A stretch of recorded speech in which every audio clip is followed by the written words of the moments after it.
গ্রেফতারের হুমকি দিয়ে গেল ১৭ ও ১৯ জুলাই গুলশানে সাবেক সংসদ সদস্য শাম্মী আহমেদের কাছে ২ দফায় ৯০ লাখ টাকা দাবি। পুলিশের সহায়তায় শনিবার রাতে চাঁদাবাজির সময় হাতে নাতে গ্রেফতার করা হয় বৈষম্য বিরোধী ছাত্র আন্দোলনের নেতা রিয়াদ সহ ৫ জনকে।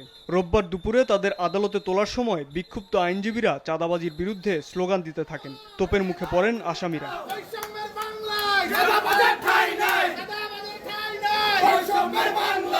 পরে শুনানি শেষে ৪ জনের ৭ দিন করে রিমান্ড মঞ্জুর করে ঢাকার সিএমএম আদালত। গ্রেফতার আমিনুল ইসলাম অপ্রাপ্তবয়স্ক হওয়ায় তাকে কারাগারে আটক রাখার আদেশ দেন। এই ঘটনার সাথে কারা সম্পৃক্ত, কারা মাস্টার মাইন্ড এবং এই চাঁদা কার কাছে যায়, তারা ছোট মানুষ, তারা অনেক ছোট মানুষ, তাদের এত টাকার কেন প্রয়োজন সেটা আমাদের বোধগম্য নয়।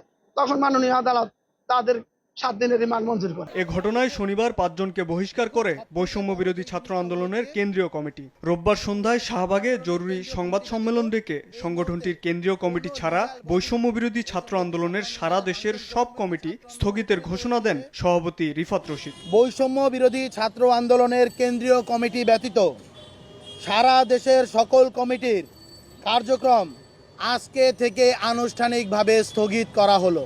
রাজনৈতিক দলের ছত্রছায়ায় অনেকেই অনৈতিক কর্মকাণ্ডে জড়িয়ে পড়েছে অভিযোগ করে রিফাত রশিদ বলেন, সংগঠনের নাম ব্যবহার করে অপরাধ ঠেকাতে সব কমিটি স্থগিতের এই সিদ্ধান্ত।